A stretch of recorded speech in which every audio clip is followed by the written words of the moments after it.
Assalamu alaikum and a very warm welcome to Al Qausar University. You are listening our first podcast organized by Computer Science Society. I am your host Masab Ali. I will taking you through some critical and valuable discussion about cybercrime and cybersecurity. We are honored to have our guest Syed Fahad Ali Bloch, who is the teacher at NED University and a member of Sindh Prisoners Committee. Assalamu alaikum sir. वालेकुम सलाम। Sir क्या हाल चाल है आपके? अल्लाह का।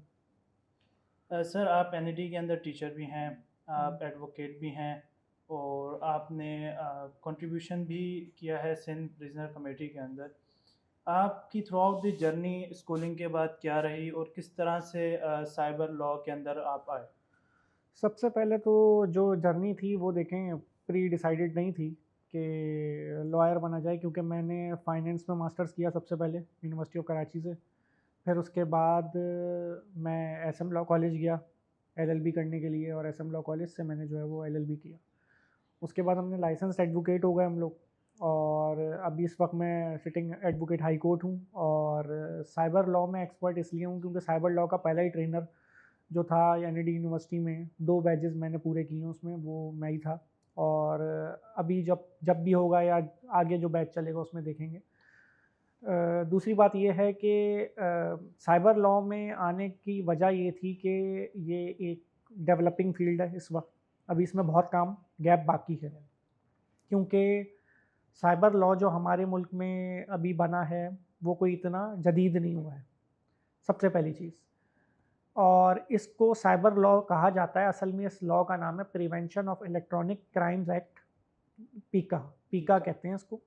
2016 में ये पास हुआ, और उसके बाद जो है ना वो साइबर क्राइम्स के ऊपर कोई भी मैटर आने लगा तो उसको डील करने के लिए इदारे को दिया गया FIA, federal investigation agency.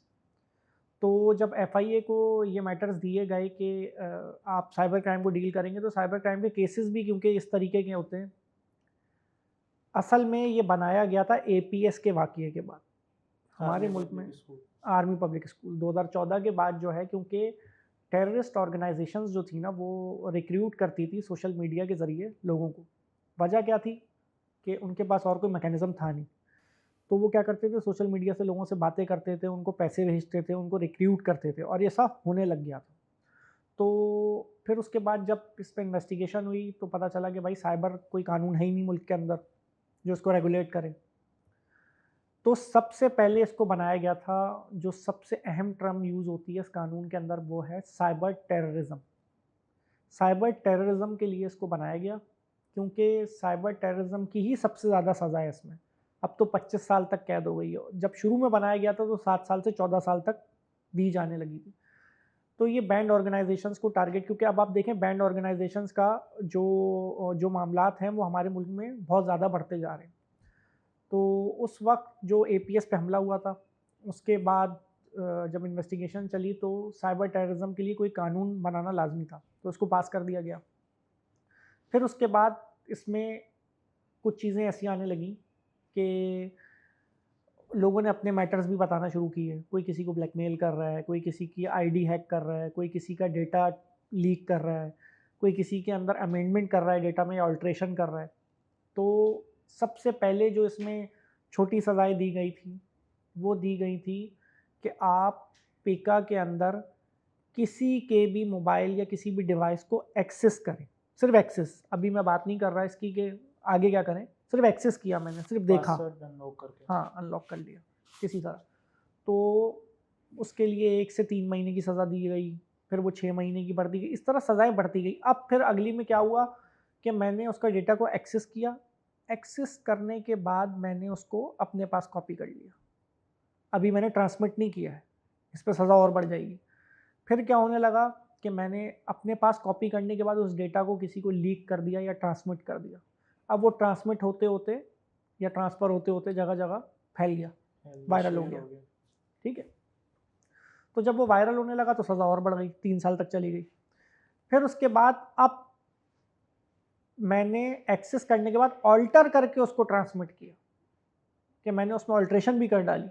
Alteration कर डाली मतलब कि किसी की तस्वीर को कुछ बना दिया, किसी के डेटा को कुछ बना दिया। तो इस तरीके से सज़ाएँ बढ़ती गई। और सबसे पहले जो सज़ा बढ़ाई गई वो यही, इन चीज़ों की तो बड़ी थी, लेकिन इसको रेगुलेट करने के लिए सबसे अहम चीज़ ये थी कि साइबर टेररिज्म को एटी है, एंटी टेररिस्ट एक्ट हमारे मुल्क में कानून है एंड 1997 का। एंटी टेररिस्ट एक्ट की जो दिफात होती है उसमें इसलिए लगाई जाती हैं कि उस पर बेल नहीं मिलती। और आप अगर देखें तो साइबर लॉस के अंदर जितने भी कवानीन बने हुए हैं या जितनी भी मैटर्स हैं, इनमें पहली बेल रिजेक्ट ही होती है। ये पॉलिसी होती है या प्रैक्टिस होती है जजेस की कि बेल रिजेक्ट की जाए। वजह यह है कि शुरू में लोगों को बेलें मिल जाती थी, तो वो क्या करते थे, दोबारा वही क्राइम करते थे, ठीक है।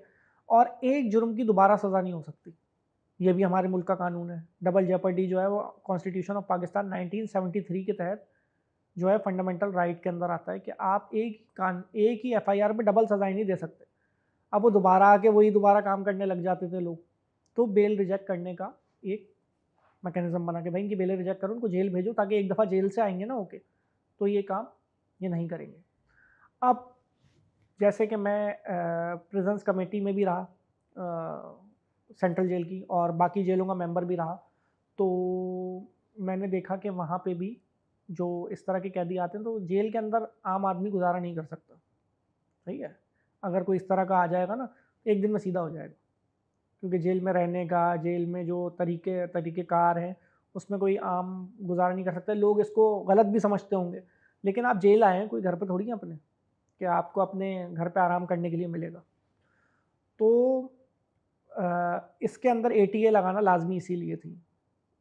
फिर अब जब ये मामला चलने लगे तो इसके अंदर सॉफ्टवेयर हाउसेस, इनको भी जो है वो नकील डाली गई कि सॉफ्टवेयर हाउसेस के ज़रिए जो मतलब बाहर का डेटा चोरी होता था, यहाँ पे कार्ड से पैसे उतरते थे और वो पकड़े जाते थे। बहुत मशहूर केसेस हैं, इसमें बहुत बड़े बड़े नाम शामिल हैं। तो वो केसेस भी इसके अंडर आने लग गए। फिर एफआईए साइबर क्राइम ने जो है रेड्स करना शुरू की कि भाई बाहर से भी कंप्लेनें आने लग गई कि लोगों के कार्ड से पैसे पाकिस्तान में उतर जाते थे, खाली कर लिए जाते थे। तो कॉल सेंटर सर्विसेज, खांचा कार्ड और पता नहीं क्या क्या जो है ना, ये नाम डब्बा डब्बा एक बहुत मशहूर नाम है इसके लिए। तो ये सारे मामला करने के लिए साइबर लॉ के तहत इसको चलाया गया। पर इशू ये आया बीच में कि लोग जो है ना वो इतना ये, क्योंकि हमारे वहाँ कानून बनाने वालों ने इतना कोई सोचा नहीं था इसके बारे में, नॉर्मल सा उन्होंने कानून बना के बस पेश कर दिया। अच्छा, फिर जब कानून बना तो लोगों ने इसकी मुखालफत इस तरह की कि उन्होंने बोला फ्रीडम ऑफ एक्सप्रेशन और फ्रीडम ऑफ स्पीच जो कॉन्स्टिट्यूशन में हमें गिवन है राइट, उसकी खिलाफ वर्जी हो रही है। तो हमारा फ्रीडम ऑफ एक्सप्रेशन है, लेकिन देखिए freedom of expression with subject to law होता है, कि मतलब आप तमीज़ के दायरे में रह के जो है ना फ्रीडम ऑफ एक्सप्रेशन और फ्रीडम ऑफ स्पीच करें। तो फिर ये कवानीन सख्त 2020 में इनकी सज़ाएं बढ़ा दी गई। अच्छा, सबसे बड़ी बात ये कि इसमें सज़ा तो बढ़ाई जाती है, लेकिन सज़ा के अलावा फ़ाइन भी बढ़ता है। फ़ाइन इसमें जो है 10 करोड़ रुपए तक का फ़ाइन भी लोगों को लगा है। फ़ाइन होता है कि आप कितनी किसकी रेपुटेशन को या साख को तबाह बर्बाद कर रहे हैं, ठीक है।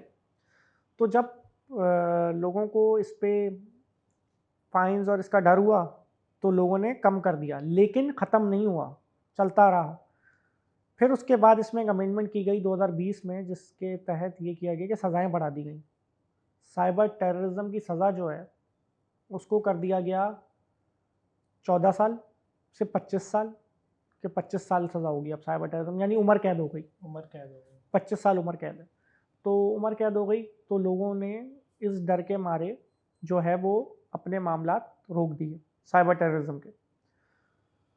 पर मसला ये हुआ कि गुज़िश्ता एक साल के अंदर, जो गुज़िश्ता साल गुजरा है हमारा, उसके अंदर साइबर क्राइम की शरह में बहुत इजाफा हो गया। पॉलिटिकल चेंज आया मुल्क के अंदर और इंस्टीट्यूशंस को जो है ना वो टारगेट करने लग गए, कि किसी भी इंस्टीट्यूशन को टारगेट कर दिया, आर्म फोर्सेस को कर दिया, सोशल मीडिया के ज़रिए फेक न्यूज़ फैलाना, प्रोपोगंडा करना, कि प्रोपोगंडा करके आप किसी के भी मैटर में ये चीज़ कर दें कि जैसे किसी की भी आप घर की कोई तस्वीर आप वायरल कर दें या बोलें कि इसने ये फ़ला बंगला ख़रीद लिया, डिगा बंगला ख़रीद लिया, ये फ़ला मुल्क चले गए, ये यहाँ के ऑफिसर थे, ये था वो था, वो सब फेक चलना शुरू हो गया। अच्छा, वजह क्या थी कि पॉलिटिकल चेंज था हमारे मुल्क में, तो उसके जो सपोर्टर्स थे उन्होंने इस तरीके से सोशल मीडिया का इस्तेमाल करना शुरू किया। अब इसमें अमेंडमेंट जो की गई है वो की गई है बहुत स्ट्रिक्ट किस्म की। अब अमेंडमेंट ये है कि साइबर क्राइम कोई भी बंदा करे, पहले ये था कि जो पोस्ट करता था ना उस पोस्ट को सिर्फ उसके खिलाफ कार्रवाई की जाती थी, शेयर करने वाले या कमेंट करने वाले के खिलाफ नहीं होती थी। लेकिन अब शेयर करने वाला और कमेंट करने वाला भी बराबर का सहूलतकार है, ठीक है, शराकतदार कह लें हम उसको, कि वो बंदा भी अब इसकी लपेट में है। जो उस न्यूज़ को, फेक न्यूज़ कहीं से भी उसको शेयर दबा दे, फेक पेज की हो किसी की भी हो, कमेंट कर दे उस पर, कोई भी कमेंट कर दे कि जो उसको सपोर्ट करने के लिए हो, या कोई बिलो द बेल्ट कमेंट हो, तो लोग अभी भी इसको समझने को तैयार नहीं है, क्योंकि इदारों ने खुद फ्लेक्सिबल अप्रोच ली हुई है इसके ऊपर, कि फ्लेक्सिबल अप्रोच रखेंगे कि छोड़ो सबकी एफआईआर कट जाए। अगर इस तरह एफआईआर कटना शुरू हो जाए, मैं आपको बताऊं, तो फिर मेरे ख्याल में आधे से ज़्यादा मुल्क की जो है ना वो एफआईआर कट जाएंगी, अगर जिस तरह वो सोशल मीडिया का इस्तेमाल कर रहे हैं। वो सब जेल में होंगे। सब जेल में होंगे, एफआईआर कट जाएंगी उनका। एक देखें, अभी लोगों को पता नहीं है, स्टूडेंट्स को पता नहीं होता। वजह ये, स्टूडेंट्स जो है ना वो कहते हैं कि एफआईआर कोई आम चीज़ होगी, उन्होंने कभी सुनी नहीं होगी, देखी नहीं होगी। एक नोटिस आ जाए ना आपके पास तो सब तबीयत सही हो जाती है इंसान की। वजह ये है कि उनको अभी समझ नहीं आ रही, वरना सीआरओ अगर आपका क्रिमिनल रिकॉर्ड कहीं पे आ जाए तो आप कहीं बाहर ट्रैवल करने के काबिल नहीं रहते, आपको जॉब्स नहीं मिलती हैं अच्छी बाहर, या आपको वैसे भी जॉब्स नहीं मिलती अगर आपकी एफआईआर कटी हुई हो। तो वजह ये है कि देखें, आप घर बैठ के कीबोर्ड पे क्या ये बोल रहे हैं कि फला चोर है, ढिका चोर है। मैं आपको एक बात समझा रहा हूँ, आप एक काम करें कि आप उसको पहले स्टडी करें, उस काबिल बने, फिर उसको क्रिटिसाइज़ करें। और क्रिटिसाइज़ करने का भी एक तरीका होता है किसी भी चीज़ को ना, कोई ऐसा तरीका नहीं होता कि आप बदतमीज़ी की बिल्कुल टोन अपना लें, गालम गलोच पे आ जाएँ, इस पे आ जाएँ। आप क्रिटिसाइज़ करें, वेरी गुड, बहुत अच्छी बात है कि अगर आपको कोई भी मामला इस तरह का मिलता है, आप पीका के तहत उसको जो है ना, आप अपने आप के खिलाफ कोई मैटर हो, आप उसको भी लेके चलें और आप जो है उसको चलाएं। चलिए सर, सोशल मीडिया का आपने जिक्र किया, और हमारी Gen Z generation all of the time social media के ऊपर पोस्टिंग कर रही है, अपनी डेली रूटीन शेयर कर रही है, इमेजेस शेयर कर रही है। तो इसका कहीं ना कहीं ताल्लुक टारगेट किलिंग की तरफ जाता है, या साइबर अटैक या साइबर बुलिंग की तरफ जाता है? देखिए, सबसे पहली चीज़ ये है कि साइबर बुलिंग जो होती है वो ख़वातीन की ज़्यादा होती है, सही है। साइबर बुलिंग ख़वातीन को ज़्यादा इश्यूज़ आते हैं ये वाले। लड़कों को क्या है, वो तस्वीरें डाल देते हैं अपनी, उनको कौन बुली कर रहा है, सही है। उनको कोई मसला भी नहीं होता, ब्लॉक कर देते हैं उठा के, ठीक है। लेकिन मसला ये होता है कि ख़वातीन को जब भी अपनी तस्वीरें सोशल मीडिया पे शेयर करनी चाहिए, वो लॉक लॉक तस्वीरें हों, जो उनके अपने ही सर्कल में हों और कहीं ना हों, उनकी आईडीज़ लॉक हों, उनके पासवर्ड्स प्रोटेक्टेड हों, और वो पासवर्ड्स किसी को नहीं दिए हुए हों, ठीक है, या किसी को पता ना हो। इस तरीके से जो है वो इस बुली से जो है सेव किया जा सकता है अपने आप को। लेकिन अगर आप देखें कि अपना डेली का रूटीन शेयर करना या किसी क्राइम में उसकी इन्वॉल्वमेंट के, तो इस तरीके से भी लोग यूज़ करते हैं कि आपकी डेली आने जाने की रूटीन क्या है, कौन सा ऑफिस है, कौन म्यूचुअल फ्रेंड है, म्यूचुअल फ्रेंड को जाके जो है वो स्टॉक करना, उससे बातचीत करना और उससे आपके बारे में पूछना। तो ये सब क्राइम में आता है कि आप किसी को जो है वो थ्रेटन कर रहे हैं, कि किसी को डरा रहे हैं इस चीज़ से कि आप जो है उसको किसी तरह अप्रोच करेंगे या करेंगे। लेकिन लोगों को अभी भी इसकी अवेयरनेस नहीं है, लोग वही मस्त मौला चल रहे हैं कि भाई कुछ नहीं होगा, जिस दिन होगा उस दिन बहुत ज़ोरदार होगा। एआई का बूम है सोसाइटी के अंदर, माशरे के अंदर। Artificial intelligence, deep fake AI के through different kind of pictures बनाई जा रही हैं। हम पहले बात भी कर रहे थे, स्वैप, फेस स्वैप होता है, आपकी बॉडी के ऊपर मेरा फेस लग सकता है, मेरे फेस के ऊपर आपकी बॉडी एडजस्ट हो सकती है। तो फीमेल्स के अंदर ये ज़्यादातर पाया जाता है। आए ना, ये रिटेक हो रहा है सर। जिस तरह से एआई का एक बूम है, डीप फेक एआई कुछ अर्सा पहले इंट्रोड्यूस करवाई गई, जहाँ पे face swapping, AI generated videos, किसी की बॉडी किसी के फेस से चेंज हो जाती है। तो इसका क्या इम्पेक्ट है सोसाइटी के ऊपर, सोसाइटी में, या हमारे जो इन्वायरमेंट है वो किस तरह से साइबर अटैक या साइबर बुलिंग की तरफ जाता है? इस पर ज़रा बात कीजिए। देखिए, सबसे पहली चीज़ ये है कि आज सुबह की न्यूज़ है कि इंडिया में जो है ना, अक्षय कुमार एक एक्टर है ना, जी। वो उन्होंने कोर्ट को अप्रोच किया है कि मेरी जो कोई भी तस्वीर हो या कोई भी वीडियो वो एआई ना करे कोई, उसकी प्रोटेक्शन दी जाए मुझे, ठीक है। वहाँ के सेलिब्रिटीज़ सारे जो हैं वो कोर्ट से प्रोटेक्शन ले रहे हैं कि एआई के ज़रिए कुछ भी ना किया जाए, क्योंकि AI generated videos, AI generated photos, इनका जो सेटबैक पड़ता है वो सीधा आपकी साइकोलॉजी पे पड़ता है जब आपकी ऐसी कोई तस्वीर वायरल कर दे या कुछ कर दे। और हमारे मुल्क में ये वाक़या हो चुका है। ये पंजाब से रिलेट करता है कि वहाँ की एक हुकूमती ओहदेदार की तस्वीरें और वीडियोज़ वायरल की गई इस तरह बना के, उस पे बाद में साइबर क्राइम ने और पुलिस ने कार्रवाई करके जो है उनको अरेस्ट किया। तो वजह ये है कि इस चीज़ से हमारे यहाँ अभी तक हम एआई पे नहीं आए हैं कानूनी तौर पे। अभी तो हम फेक पे चल रहे हैं ना कि तस्वीर किसी ने वायरल कर दी, किसी ने बना दी, किसी ने कुछ कर दिया।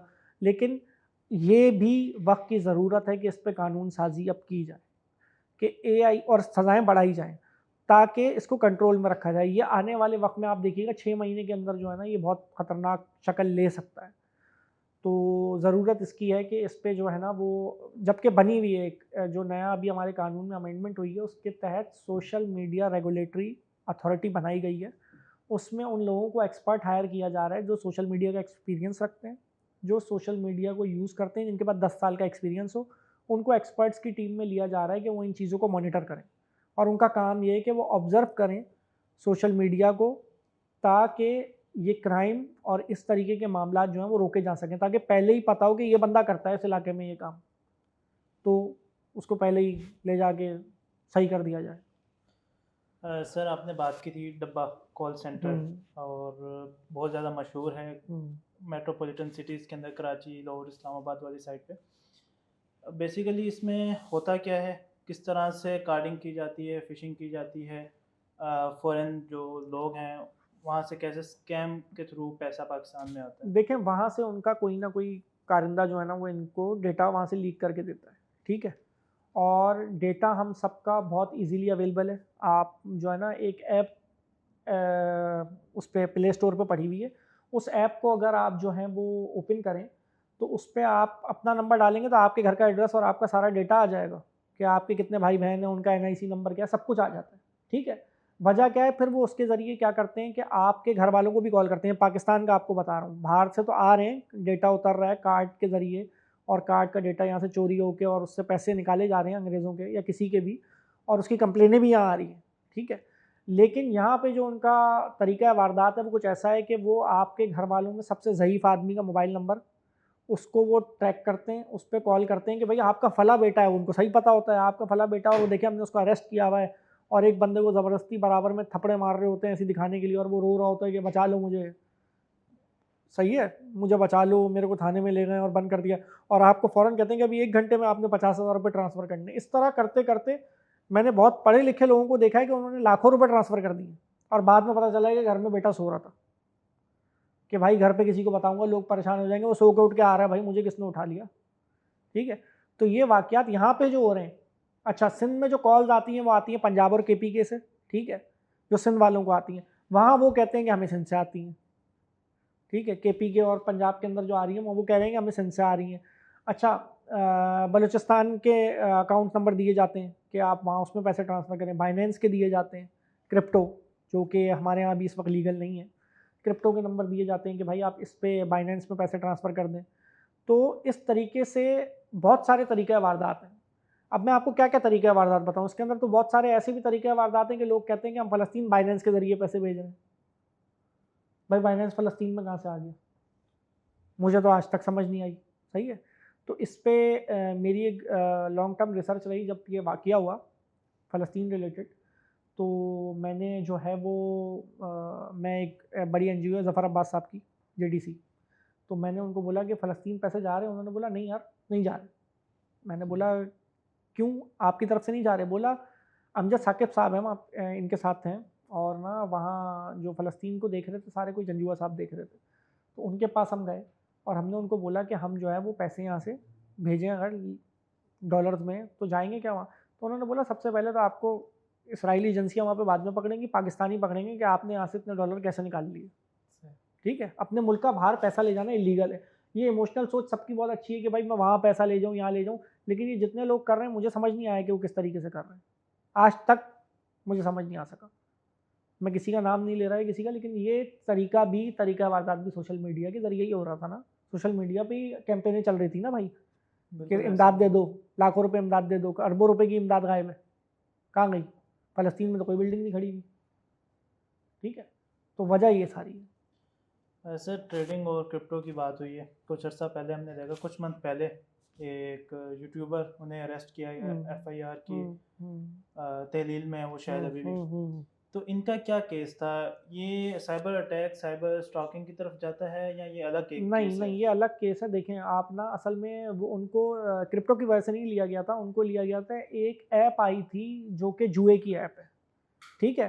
वो नई ऐप्स आ गई हैं, अब वो ये आ गया कि ईज़ी पैसा पे या जैज़ कैश में आप अमाउंट डालें और ना वो आप एक तरीके से गेम खेल लें, सही है? वो गेम खेलें, उसमें एक जहाज़ उड़ता रहता है, वो जहाज़ उड़ते-उड़ते तबाह हो जाता है, तबाह हो गया तो पैसे गए, और क्रॉस कर लिया तो पैसे मिल जाते हैं। ये जुआ है, सट्टा।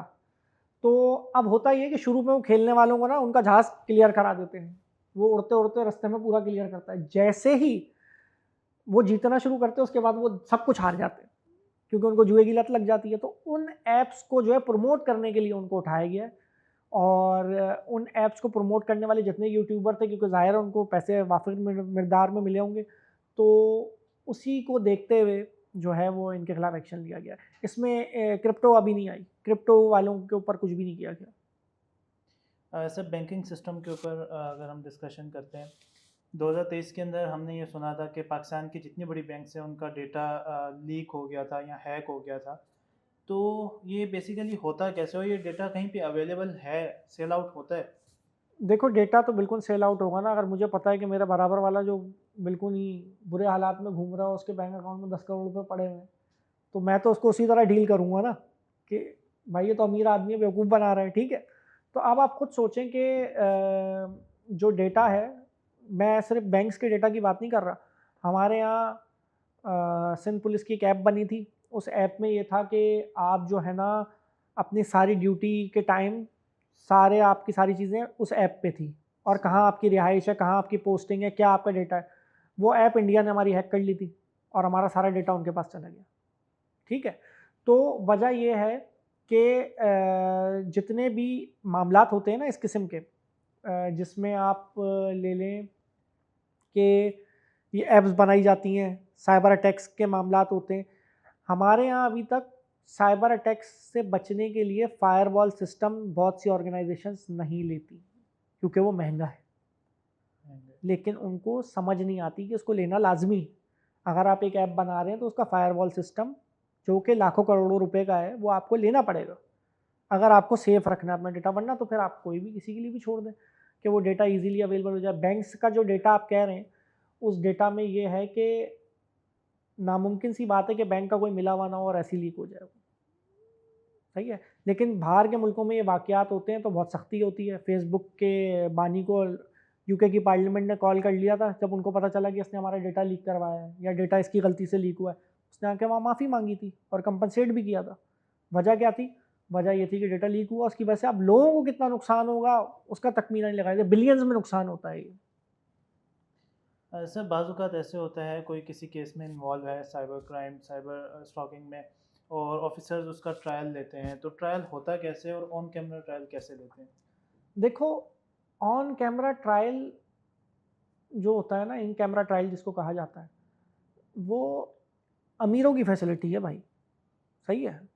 एक बात मेरी हमेशा याद रखना कि वो अमीरों की फैसिलिटी है, उनको आम आदमी का कोई इन कैमरा ट्रायल नहीं होता, सही है।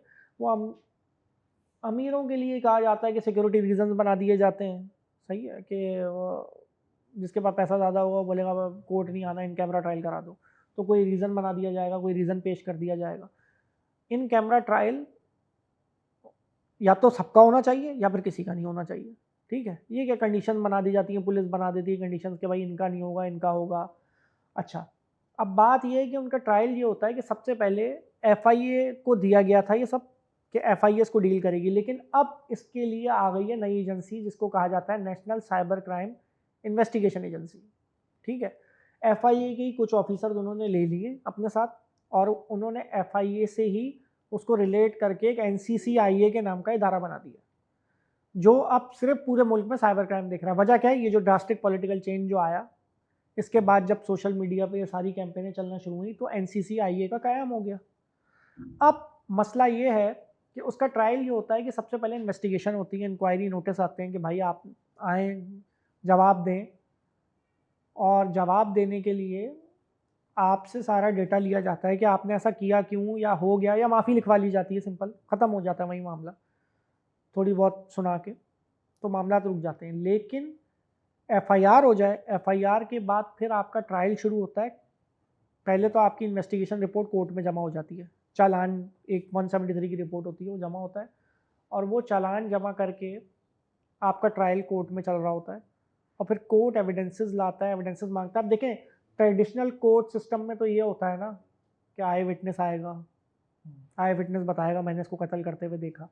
लेकिन साइबर लॉ के तहत जिनकी डिवाइसेस का फॉरेंसिक होता है, उनका बुरा हाल इसलिए हो जाता है क्योंकि उनके खिलाफ सबूत आ जाता है फॉरेंसिक्स में, डिजिटल फॉरेंसिक्स के जरिए, कि भाई इसी के पास डेटा था और इसी ने ट्रांसफ़र किया। अब वो लाख बोलता रहे मैंने नहीं किया, नहीं किया, कुछ भी कहता रहे, या कोई भी बेनिफिट ऑफ डाउट उसको नहीं मिलेगा, गया, सज़ा हो जाएगी, और वो हो जाती है। सर, डिवाइसेस फॉरेंसिक आपने एक टर्मिनोलॉजी यूज़ की, इससे ज़रा ओपनली शेयर करें, है क्या चीज़?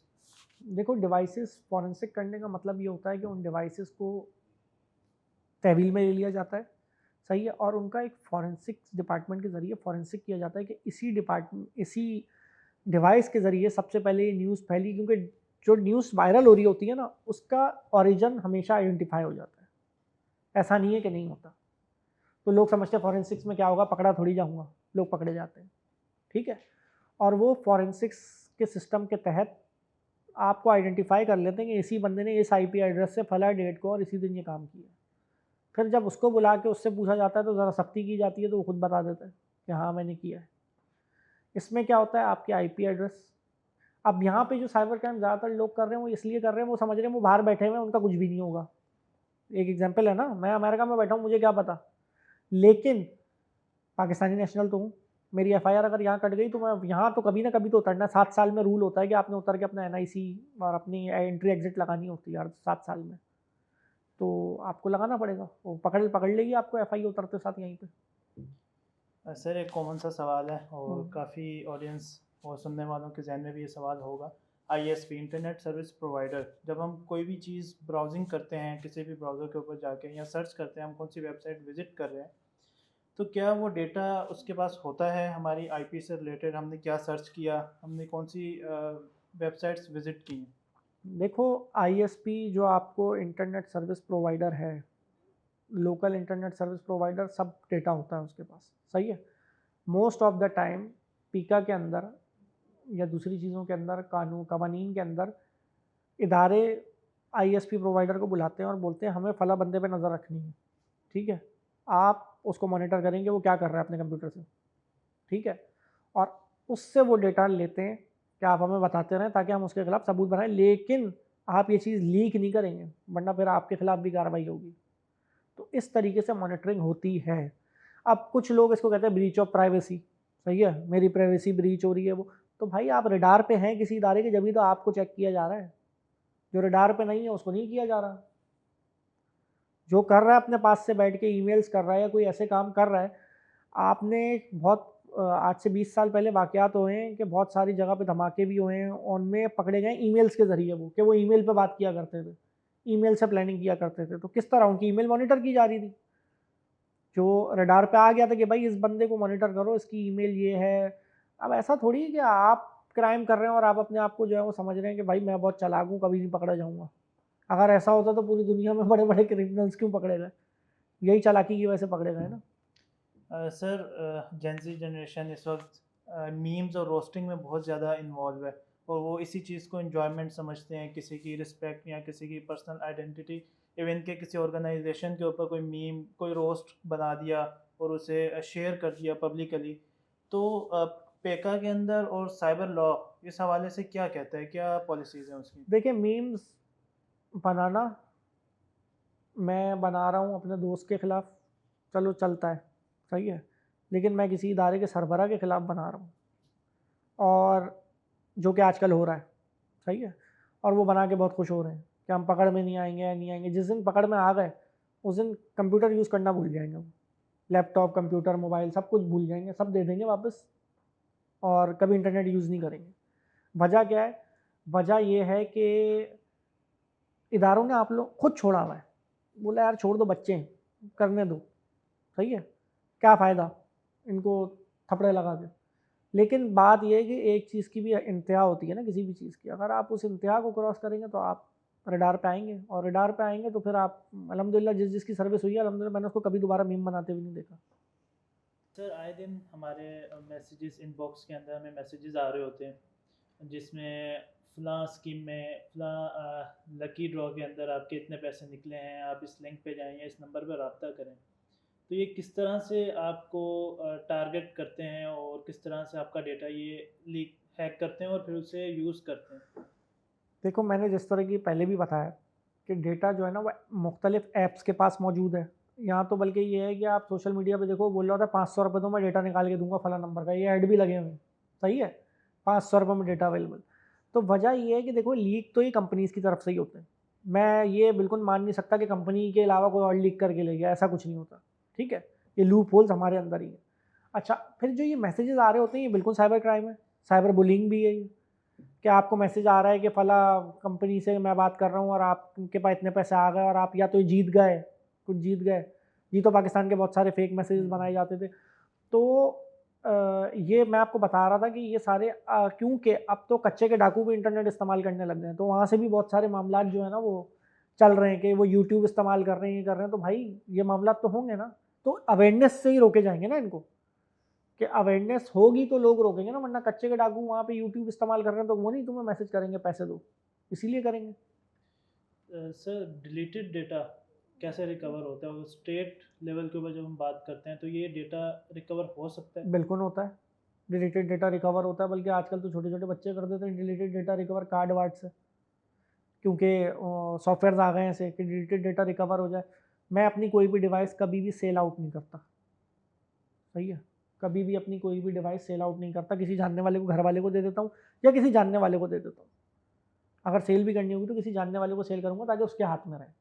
वजह वजह ये है कि डेटा रिकवर हो जाता है, सारी चीज़ें दोबारा आ सकती हैं। और सर जो एविडेंसेस मौजूद होते हैं या कोई केस हुआ तो ऑफिसर्स उस एविडेंस का क्या करते हैं? उनके पास वो हमेशा रहता है, डिलीट कर देते हैं या अपनी फाइल्स में रखते हैं उसे? नहीं, फाइल्स में रहता है, फाइल्स में रहता है एविडेंस, और जो है ना वो जमा हो जाता है कोर्ट में, जो एविडेंसेस होते हैं वो तो जमा हो जाते हैं, लेकिन फाइल्स में वो रहता है मौजूद, क्योंकि एविडेंस मौजूद रहना चाहिए, ठीक है। तो ये सारी चीज़ें मौजूद रहती हैं, पर उस ऑफिसर की भी लाइबिलिटी होती है कि वो डेटा उसके अलावा किसी को भी नहीं, क्योंकि कुछ ऐसे नाजुक तरीके के डेटा होते हैं कि जिनको जो है ना कोई वायरल कर दे, कुछ और कर दे, तो मसले मसाइल बढ़ जाते हैं। तो उस डेटा पे उसकी जिम्मेदारी होती है कि वो डेटा कभी किसी से ना डिस्कस करेगा, ना किसी को देगा, ना कुछ करेगा, वरना उसको भी सज़ा हो जाएगी। सर प्रमोशनल मैसेजेस पे हमने बात कर ली, इसी तरह से कॉल्स आती हैं उसका भी आपने बता दिया। अब आपकी लाइफ में कोई ऐसा इवेंट या ऐसा कोई केस जो आया हो और आप शॉक हो गए हो कि हाँ ये मसला था, ये बड़ा सोच समझ के किसी ने साइबर अटैक किया है या किसी के साथ गलत किया है? देखो, ऐसा नहीं है कि साइबर क्राइम और साइबर बुलिंग का हम शिकार नहीं हुए हैं, सही है, हम भी अपने टाइम में शिकार हुए हैं इसका। और मैंने तुम लोगों को पहले भी ये चीज़ समझाई कि झूठ जो है ना वो बहुत तेज़ी से फैलता है, ठीक है। जो झूठ होगा वो तुम्हें हमेशा 90% स्पीड ज़्यादा पकड़ेगा, सच से, सच 5% की स्पीड पे चलता है, ठीक है। तो वजह ये होती है कि आपके मुखालफिन उसको फ़ौरन आगे पीछे करना शुरू कर देते हैं, ठीक है, जो आपके खिलाफ बात हुई भी होती है ना, फेक झूठ। तो वजह ये है कि आजकल जो मामलात मैं देख रहा हूँ उसमें ये देख रहा हूँ कि झूठ का ज़्यादा इस्तेमाल होता है सोशल मीडिया पे, जिसका सच से कोई ताल्लुक नहीं होता। वजह वजह ये है कि हर कोई पॉलिटिकल तज्ज़ियाकार बन गया है, सही है, घर पे बैठा हर आदमी ना अपना तज्ज़िया दे रहा है अलग से ही, मुल्क कैसे चल रहा है उसको नहीं पता। जो सिस्टम चला के लोग आते हैं, जो सिस्टम में रहते हैं, उनको पता होता है कि सिस्टम मुल्क का कैसे चलता है। अब जो लोग घर पे बैठे हुए मैट्रिक करके जो है आपको राय दे रहे हो फॉरेन पॉलिसी के ऊपर, तो आप उनको बोलेंगे नहीं कि भाई ज़रा आके मेरे साथ बैठ के तो देखो 2 दिन, फिर तुम्हें पता चलेगा। तो वजह क्या है, कुछ केसेस ऐसे आते हैं, कुछ नहीं बल्कि बहुत से केसेस ऐसे आते हैं जिसमें आप हैरान हो जाते हैं कि मतलब कि कैसा कोई बाप ही अपनी बेटी का डेटा लीक कर दे, आप खुद हैरान हो जाएं, ऐसी चीज़ें भी हैं, ठीक है।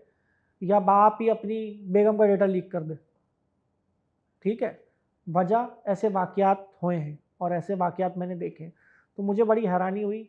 वजह ये है, पता नहीं, मुझे आज तक समझ नहीं आई क्या ज़हनी मर्ज़ है, क्या परेशानी है, लेकिन जो है ना बहुत बुरे हालात हैं इन मामलात पे। ऑडियंस की तरफ चलते हैं, कुछ सवाल ऑडियंस से भी लेंगे। किसी का कोई सवाल है वो फ्रीली पूछ सकते हैं। आजकल जैसे टिकटॉक पे बहुत ज़्यादा बेहयाई वाला चल रही है, दूसरे सोशल मीडिया प्लेटफॉर्म, उसमें क्या कहते हैं अपना कोई साइबर का कोई लॉ, देखो कोई बेहया पाकिस्तानी हमारे बेहयाई पे तो इस्लामिक कानून ही कंट्री में अगर कानून है। देखो वजह ये है कि जो बेहयाई चल रही है, जो मामलात चल रहे हैं, सबसे पहले इसका एक्शन लेना ही बनता है कि सू मोटो के तहत या अपने ओन इट्स मोशन, जो मैं कहता हूँ बात, के इदारे खुद उस पर कार्रवाई करें, ठीक है, और उनके खिलाफ उनको गिरफ्तार किया जाए। अब अगर यही चीज़ टीवी पे चल रही हो तो उसका किस पे पैमरा की जिम्मेदारी बनती है कि पैमरा और रेगुलेटरी अथॉरिटी जो है टीवी की, पाकिस्तान इलेक्ट्रॉनिक जो रेगुलेटरी अथॉरिटी हमारी, वो इसको जो है वो रोके। अब अगर कोई बंदा बेहयाई कर रहा है, मैंने यहाँ पे देखा है कि अभी रिसेंट एक वाक़या हुआ था, उसमें एक यूट्यूबर, फेसबुक पे एक बंदा है और टिकटॉकर है, वो बेहयाई वाली वीडियोस बनाता था, तो उसको गिरफ़्तार किया गया। अभी ये 2 हफ़्ते पुरानी बात है।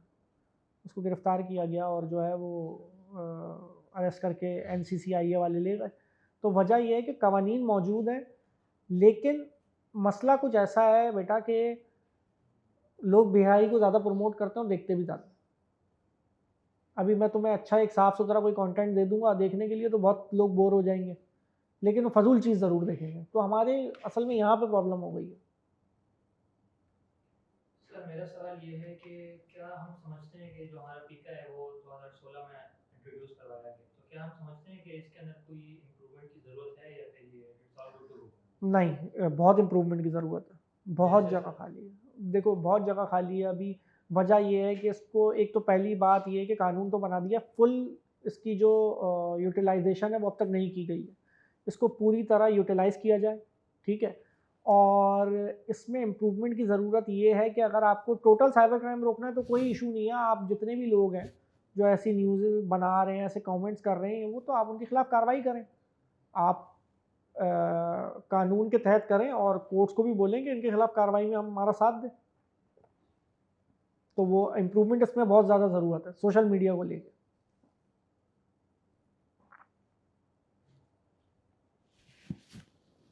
सर आपने पैका का जिक्र किया, prevention electronic crime act. Basically इसके बारे में, इसका बैकग्राउंड थोड़ा सा दोबारा बताएं। देखो इसका बैकग्राउंड सबसे पहले जो आया ना, वो आया अरब स्प्रिंग से। अरब स्प्रिंग 2010 में अरबिक ममालिक में हुई, ठीक है।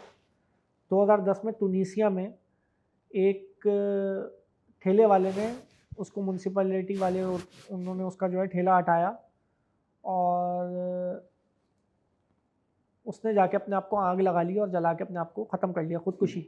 वहाँ से एक डेमोक्रेसी की एक अपील शुरू हुई कि भाई बादशाहत ख़त्म की जाए। अब इसका मैं जो बता रहा हूँ उसके तुम एंड रिजल्ट भी सुनना।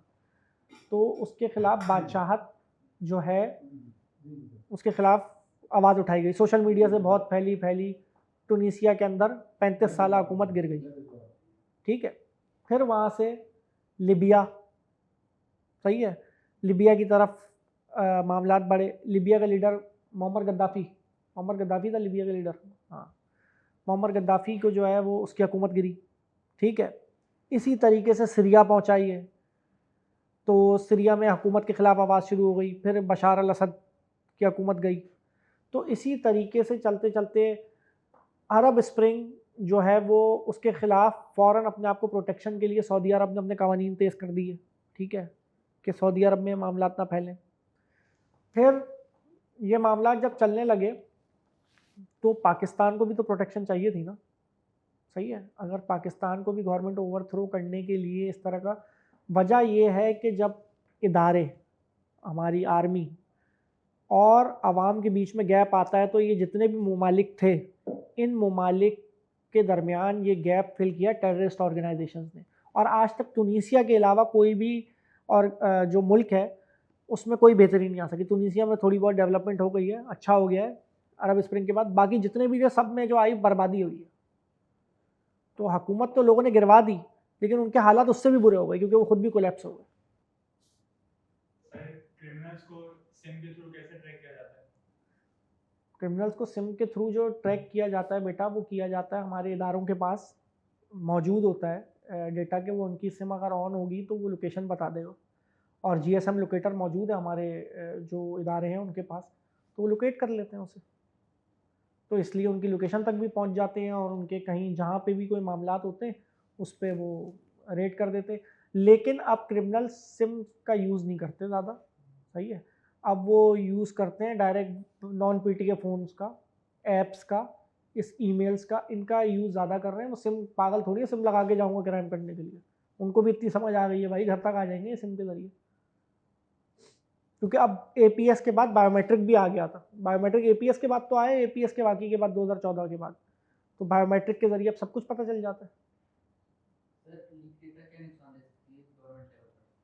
देखो गवर्नमेंट लेवल पे लीक डेटा ये नुकसान दे सकती है कि अगर गवर्नमेंट के इदारों का डेटा लीक हो रहा है तो बहुत नुकसान हो सकता है।